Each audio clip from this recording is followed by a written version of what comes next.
So I'm thinking of potentially, I might pop to the food court here at my resort because they have the 2 vegan options. What's interesting is I did double check the menu on the app and they don't have this second option. So I don't know whether to get that, the little Impossible Meatloaf, or to get the Korean barbecue burger because that does sound amazing. But let's head over to the food court now.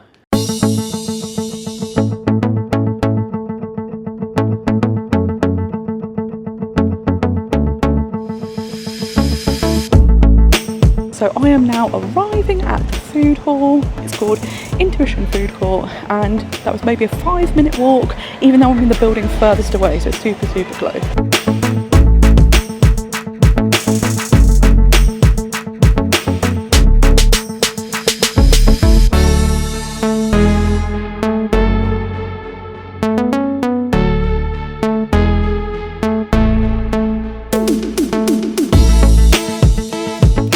So I've decided to go with the Korean Impossible Burger. They're making it fresh, so it'll take about 5 minutes. So I've come over to the little like confectionery bakery part, and they have a Monster Cupcake for Halloween that happens to be plant-based. I haven't had any snacks yet. Well, actually that's a lie, isn't it? I had a Dole Whip yesterday, but I was like, that was part drink, part snack. So I think I'm gonna get one of these. At the resorts, you can also get the refillable mug. So it does cost you $21, but it's for the length of your stay. The reason I haven't done it is because at this hotel, the only place you can refill is in the food court. So you'd have to keep going backwards and forwards here, whereas some of the resorts like Caribbean Beach, you actually have the refill stations in each of the buildings, which is handy. So some resorts I think it's more worthwhile than others just because it's more convenient. But it is a really, really good price considering you're going to be here 14 nights, something like that if you're coming from the UK or Europe. So it can be really, really cheap. And you can have as many drinks as you like, which is really good. I got the Korean Impossible Burger that comes with some fries. This sounds really good. And what I really like is, even though this is a value resort, the options are still interesting. So yes, this is a burger, but it's more interesting than just a regular burger. The fact that it's Korean, it's got some slaw inside. It's got a really great sauce. Sounds amazing. So can't wait to try it. You've got your classic Disney fries that you need to put salt on, really. You can't go wrong with fries. These ones have been lightly salted, so that's pretty good. We do like a fry, but let's try the real deal. This is what we're here for.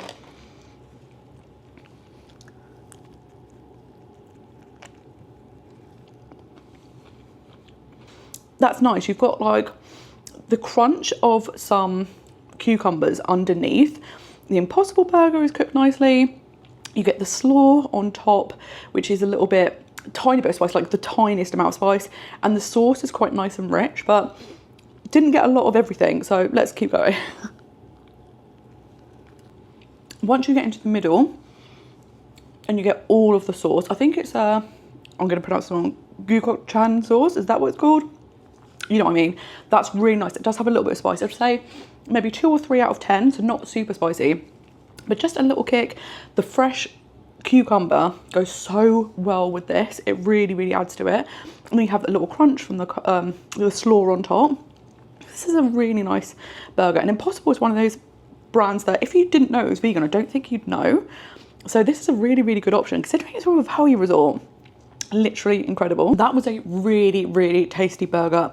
Absolutely love the kick of spice. Again, it did get hotter the more I ate it, but I'd say maybe a 4 out of 10. I've really got to start doing the spice reviews at the end. But so much flavour. Absolutely amazing. I really like Korean food, so this is like right up my alley. And it's a nice portion size. You get quite a lot of fries with it.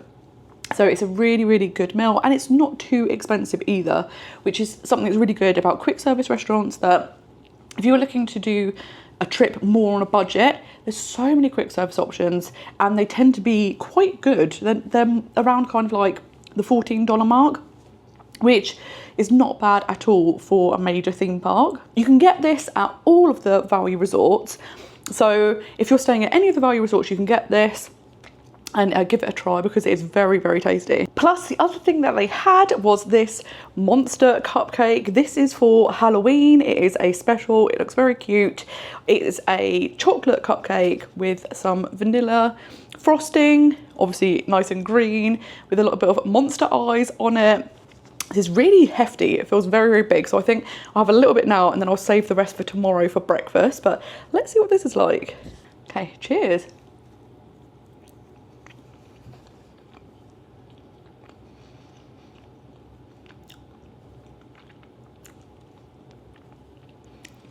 There's a bit of a banana taste there. I'm not a massive fan of banana. It's subtle enough that I could enjoy this, but I was not expecting banana. I think it's the frosting that's banana. Let me try the cake on its own. The cake is very crumbly, I would say, which is a little bit difficult to eat. So yes, banana is one of the ingredients. You do get a subtle taste of it, which is kind of nice, because then instead of it just being like a plain cupcake, it does have a little bit of extra flavour to it. Very crumbly though.